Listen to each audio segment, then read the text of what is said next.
Welcome to the stream. Everything goes tits up as a fucking always. Anyway, we're going to be playing this one today with Andy Sandham. Rich Morton unfortunately had to cancel, but he might join, so he's a maybe for now.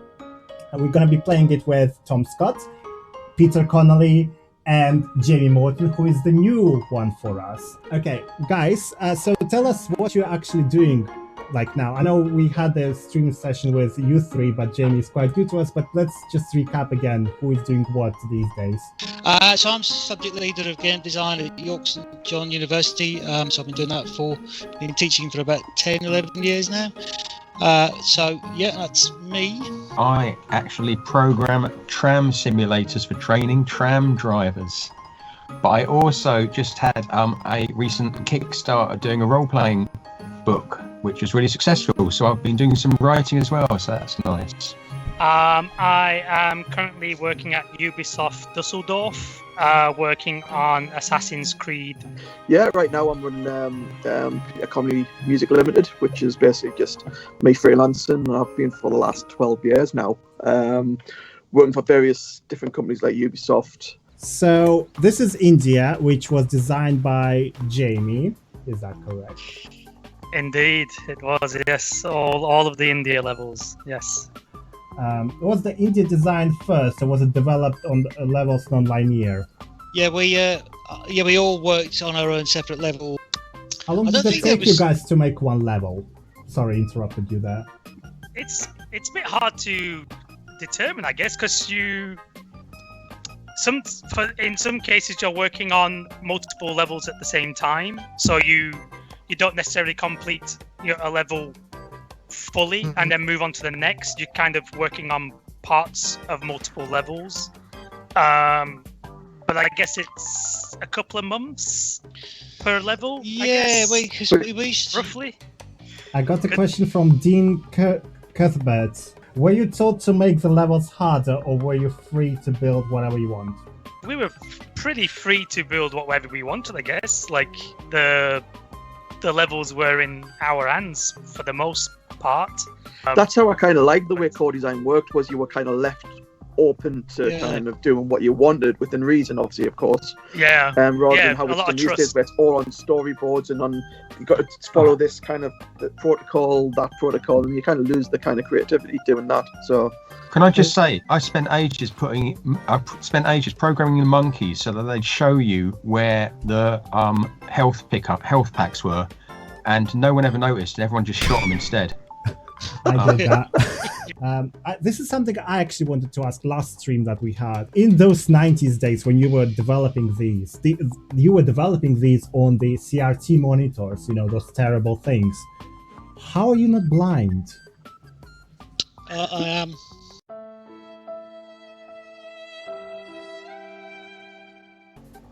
Was Lara supposed to have a knife in this game? This is from Goran. It might have been to do with the age rating. I've got the feeling that actually knifing someone might be seen as worse than shooting them for some reason.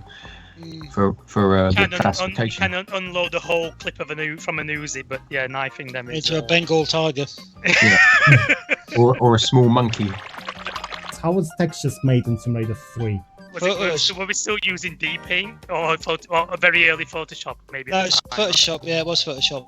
Yeah. So yeah, we would get like photo reference, or like scanned images, and then obviously tweak them. So obviously there was no copyright issues. Yeah, it's incredible how much community you guys actually build. I'm not talking about modern games now at all here, because they don't really get level editor. Andy, your camera is frozen in a very weird position. It makes me very uncomfortable. I can see it. Yeah. What level has the most and least changes and edits? I can't remember, to be honest, but I do know the India level with the quad bike. I think that was out of all the India levels, that was the one that was a bit more of a pain. Oh, I was just gonna say, like,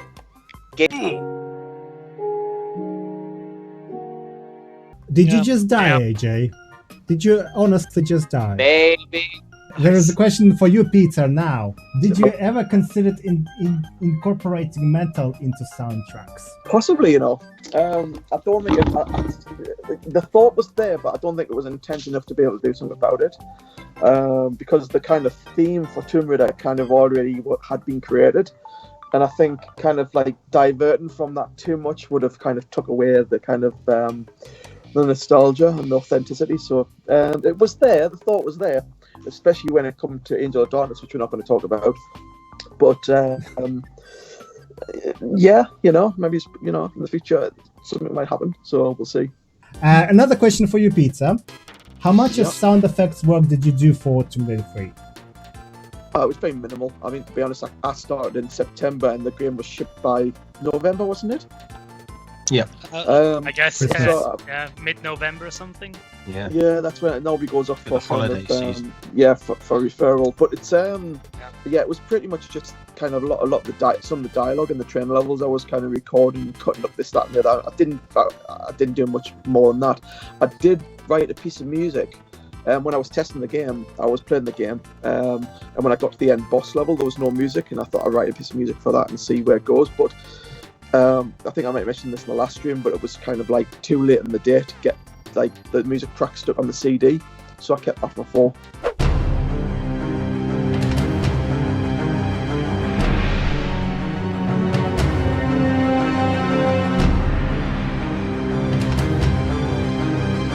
This is from Francesca Penny. What's everyone's favorite thing about Tomb Raider 3? Tom. No, don't. Tom is your favorite thing. Hey! No, that's what I mean. It was Tom. Yeah. I couldn't get enough of him. That's when we first met Tom. Yeah, Tom. Yeah, I would say Geordie Tom Bob. as well. Creators of Red Bull. And was it Lucasade? Was that all Lara Lara Zaid. Yes, Laura that was for Zaid. Tomb 3, yeah. Nick Burris, whose idea was it for the giant spider for the final boss?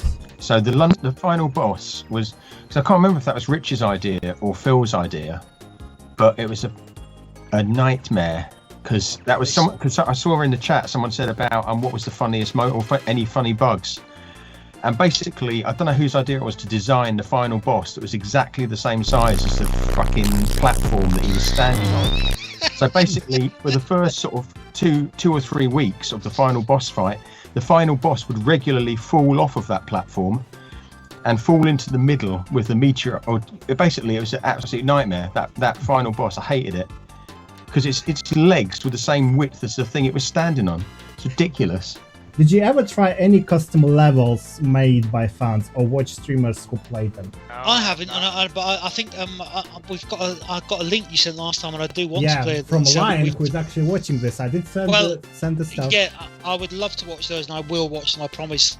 As Ash knows, we've just You started. need to play them. Yeah, we started our academic term, and with the COVID, it's a bit chaotic at the minute. So, but I absolutely want to play these. So, yeah, I mean, I'd love to have a look at kind of, and I'm sure the other guys would as well. I spent so many hours running about in this particular area. This is really kind of emotional for me. Not in a I say really emotional, mildly emotional.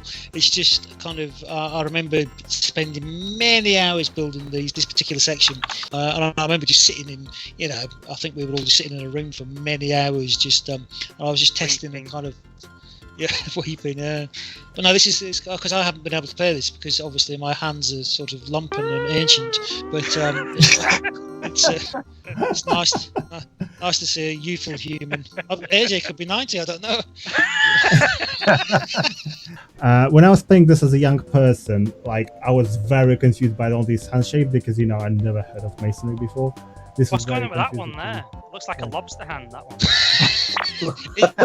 Was there anything that inspired Tomb Raider 3, like any films out at the time? Just asking because of the heavy influence that Indiana Jones had on the other games. I think it was still Indiana Jones as well. Indiana Jones is, I guess, all over Tomb Raider. Like Andy said before as well. I think we all love Indiana Jones movies, so that was definitely a big influence. Who programmed the trains that can run you over in this level? That was some jump scare. This is by Jeremy L. I was really proud of those. Yeah, I programmed those in C++. Liar. What are you laughing at, Tom? You know, I can kick him out from the call if you guys want. And Andy doing C++. Who's that? No, C sharp plus plus. Sounds like you're eBay rating. What was that? Was that the Great sewer seller. cleaning? Was that the pipe cleaning ones? The yellow ones? No. It's just the tube trains fly out of the tunnels, and because I always found it fascinating to actually consider that walking up the tube train. You know, when you're on the tube platform and you look down the tunnels, and it's kind of like obviously something kind of mildly Freudian about it, but it's kind of actually going down those tunnels. You know, if you had to. If I think the King's Cross Fire was 80 something, and actually being forced down into those tunnels, I mean, the thought of a train hitting you. So I think that's kind of why I designed in the actually going down the tunnels. You know.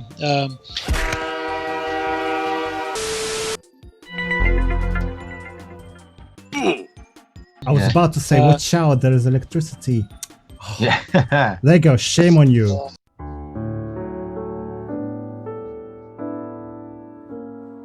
This is how I drive my e-bike, by the way. Look at that cheat code. Hello. Oh, nice work. Why don't you C's give Lara a rest? TR5 as a cluttered, repetitive, tedious, monotonous and just plain crap. You beat the first game, you flipping jerks. 2 and 3 were flipping crap. No more Lara. Rewrite the first game, you smug, yuppie seabirds. Shove TR5 up your arses. You sound like that woman from Disgusting. Disgusting! So I just want to say thank you guys for making these freaking games. They are amazing. 20 years later, almost 25 years later, we're still playing. Love the level editor. Keep them coming. Love them. Thanks, Pep. Thank you, man. Thank you. And Thank thank you for. Thank you very much. Just want to say thank you to everyone in the chat window. We kind of keep an eye on it, and we really appreciate everyone's comments and everything. It's really nice to see people still enjoying it so much, and it's really humbling to see all those comments from everyone. So thank you.